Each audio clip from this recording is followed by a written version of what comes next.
खरं म्हणजे याचे शिल्पकार पुण्याची जे आमचे नेते आणि लोकप्रिय मुख्यमंत्री माननीय देवेंद्र कोणताही निर्णय करताना त्याला एक फार मोठं पाठबळ लागतं. त्यामुळे या सगळ्या निर्णय प्रक्रियेमध्ये सातत्यानं किमान रोज माननीय मुख्यमंत्र्यांसमोर चर्चा व्हायची. शेवटी काय धन्यवाद काय कायदेशीर प्रश्न निर्माण होत राहतात, त्याला त्यासाठी पर्याय काय आहे या विषयाबद्दल सातत्यानं त्यांचं मार्गदर्शन लागलं. कारण खरं म्हणजे विनाकारण त्यांना बदनाम करण्याचा काही म्हणजे प्रयत्न नाही. परंतु कालच्या निर्णयामुळं खरं म्हणजे जयरंग पाटील तर शिल्पकार आहेतच, कारण अतिशय निष्ठुर आणि निस्वार्थीपणे त्यांनी आंदोलन चालवलं.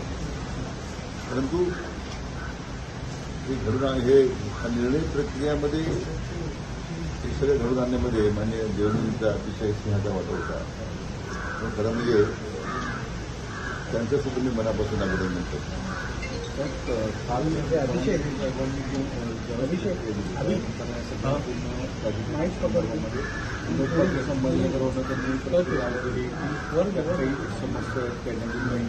आदिवासीवर होता फक्त उपक्रम काढण्यासाठी काढलेलं असं सरकारवर आरोप केले.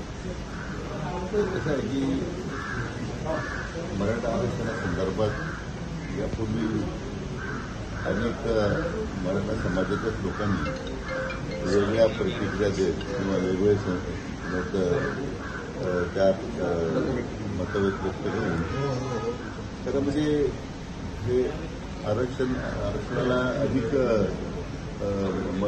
आरक्षणाचा संघर्ष अधिक मजबूत होण्यापेक्षा तो मला वाटतं त्यात या सगळ्या वेगळ्या विचारप्रवाहामुळे तो डायल्यूट होत गेला. तर माझी सगळ्यांना या निमित्ताने एवढीच विनंती आहे की सरकारने पाऊल पुढे टाकलेलं आहे. आता एकूण काय निर्णय प्रक्रियेतून काय पुढे येत आहे, किती कशा पद्धतीने पुढे जाईल या दृष्टीने सगळ्यांनी सहकार्य केलं पाहिजे अशी माझी त्यांना विनंती आहे.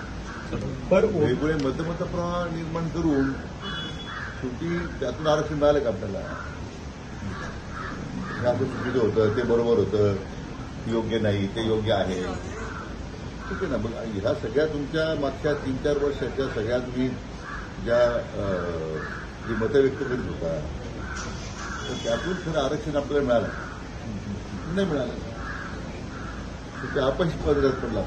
आता एक निदान जो निर्णय 16% मान्य देवेंद्रजींनी घेतला आरक्षण देण्याचा 14 एप्रिलमध्ये तो उच्च न्यायालय पण सर्वोच्च न्यायालयापर्यंत टिकला आणि ह्या महाविकासच्या नेत्यांनी जे घालवलं आरक्षण त्यावेळी खरं म्हणजे मराठा समाजाच्या सगळ्या विचारवंतांनी एकत्र येऊन त्याचा कुठेतरी खंबीरपणे विरोध करायला पाहिजे होता, तर उघडं पाडायला पाहिजे होतं. असं काही घडलं दिसत नाही.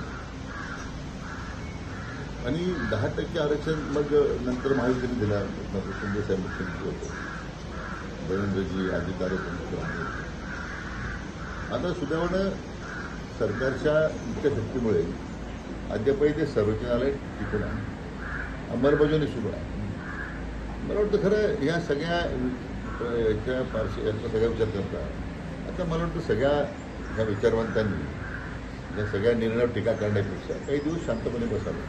आपला एक मराठी बांधव जयरंग पाटील एक योद्धा म्हणून त्यांनी याचं नेतृत्व केलं, त्यांनी यश आलं. सरकार एक निमित्त असतं, परंतु मला वाटतं याची अंमलबजावणी होण्यामध्ये सगळ्यांनीच सहकार्य करावं अशी माझी त्यांना विनंती आहे. तर सोमवारी आहे ते ओबीसी नेते कोर्टात जाणार आहेत. या सगळ्या संदर्भामध्ये कुठेतरी एका समाजासाठी खरं हा निर्णय घेण्यात आला असं देखील आता स्वतः छगन भुजबळ बोलतात.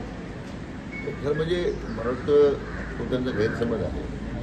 असं काही विशिष्ट समाजाकरता डोळ्यासमोर ठेवून नाही. तो त्या शेवटी हैदराबाद गाजी तर काय आहे की त्याच्यामध्ये जसं ब्रिटिश राजवटीमध्ये नंतरच्या काळामध्ये जे निजाम स्टेटच्या बाहेर जिल्हे होते त्या ठिकाणी बाय नेम तिथे तुमच्या नोंदी आहेत. त्यामुळे आज पश्चिम महाराष्ट्रामध्ये, उत्तर महाराष्ट्रामध्ये किंवा विदर्भामध्ये 80%, 90% त्यावेळी जी शेती करणाऱ्या लोकांना कुणबी दाखले मिळाले. आता हे सगळे हैदराबाद गाजीकरमध्ये तो नंबर आहे, नाव नाही. आता त्याची स्क्रुटिनी होते, स्क्रुटिनी होणार. कुठेतरी करायची पात्र असतील ते पात्र लोक आहेत तर त्यांना संधी दिली पाहिजे ना. तुम्ही त्याला कसं तुम्ही प्रवाहाच्या बाहेर ठेवणार. मला वाटतं तो एक धाडसी निर्णय केला, पण त्यातून जी मागे सरकारची भूमिका आहे त्यांनी आजही सांगितलं पाहिजे की कुठेही ओबीसीच्या आरक्षणाला त्यामुळे धक्का लागणार नाही. आणि त्यामुळे विनाकारण त्यासाठी गैरसमज करून घेण्यापेक्षा मला वाटतं जे वास्तव आहे ते आपण स्वीकारलं पाहिजे. आम्ही काही कोणाचं आरक्षण काढून घेत नाही. किंबहुना वंचित राहिलेल्या मराठा बांधवांना यातून न्याय देण्याचीच भूमिका सरकारची आहे. पण ते आता कोर्टात डायरेक्ट जाणार आहे सोमवारी. त्यांचं म्हणणं होतं की सूचना आणि हरकती घेतल्या नाहीये हां. आणि डायरेक्ट हा गॅझेट लागू करण्याचा GR काढला गेला, त्याच्यावरून त्यांची सहमती नाही आहे. शेवटी याच्यामध्ये न्यायमूर्ती शिंदे साहेबांचं मत आपण घेतलं, कारण ते त्या राज्य सरकारने वतीने नेमलेल्या समितीचे प्रमुख आहेत आणि त्या या सगळ्या विषयाची ते सातत्यानं त्याबद्दल माहिती घेत आहेत. माननीय ॲडव्होकेट जनरल आपल्या राज्याचे त्यांचंही ते मत घेतलं आहे. अंतिमतः मग माननीय मुख्यमंत्री महोदयांनी दोन्ही उपमुख्यमंत्री महोदयांचे त्याच्यात मत घेतलेलं होतं. मला वाटतं इतकी व्यापक चर्चा करून आणि आमच्या उपसमितीमध्ये महायुतीचे तिन्ही पक्षाचे आमदार महोदय त्यामध्ये होते, त्यांचंही सातत्यानं विचारविनिमय सुरू करून त्यांचंही त्याच्यामध्ये मत आम्ही आजमावून घेतलेलं आहे. मला वाटतं इतका घाईगर्दी निर्णय झाला नाही. अतिशय विचारांती व्यापक चर्चेतून वेगळे मतं जाणून मग हा निर्णय केलेला. सर, कुठेतरी उपसमितीवर आरोप होत आहे.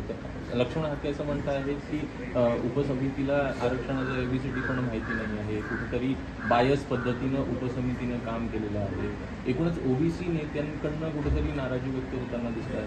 मला खरं म्हणजे आता मी मागे लक्ष्मण हाकेंना सल्ला दिलेला आहे की तुम्ही अन्य लोकांच्या आरक्षणामध्ये का लुडबुड करता. तुमच्या राजकीय पुढे का बाजून घेता तुम्ही या आरक्षणाच्या मुद्द्यावर. ज्यांचं आरक्षण मिळतं त्यांना ते मिळणारच आहे. तुमच्या ओबीसीचं आरक्षण कोणी काढून घेत नाही ना. मला वाटतं एखाद्या विषयाबद्दल उपसमितीचं अज्ञान आहे का आम्हाला काही कळत नाही. आता ज्यांना फार कळतं त्यांनी अतिशहारपणा करू नये एवढीच माझी अपेक्षा आहे. साहेब, रोहित पवार कमेंटकडनं आता एक आरोप केला की मुद्दाम शासनाने हा निर्णय घेऊन मराठा विरुद्ध ओबीसी हा वाद निर्माण उभा केलेला आहे. कोणी केलं आहे हे रोहित पवारांनी म्हटलेलं आहे, त्यांनी म्हटले आहे. असं की रोहित पवारांना अजून काहीच समजलेलं नाही काय आंदोलन आहे. मला वाटतं रोहित पवारांचं सगळं राजकारण आता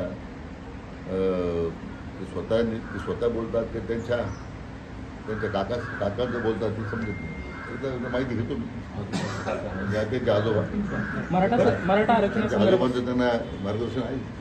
त्यांनी मराठा समाजाला मराठा आरक्षणमधून वंचित ठेवलं. 94 साली मंडळ आयोगातून दिलं नाही. त्यावेळी मंडळ आयोग निर्णय झाला. नंतर स्वतः सांगितलं की मराठांना आरक्षण मिळू शकत नाही. म्हणून त्यांनी एकदा आजोबांचा सल्ला घेतला पाहिजे. त्यांना विचारलं पाहिजे आपण आरक्षण काय देऊ शकलो नाही. म्हणजे हे नंतर मग मला वाटतं त्यांना अजून बरं शिकायचं आहे. इतकं उथळपणा ते दाखवू नये एवढी माझी अपेक्षा आहे.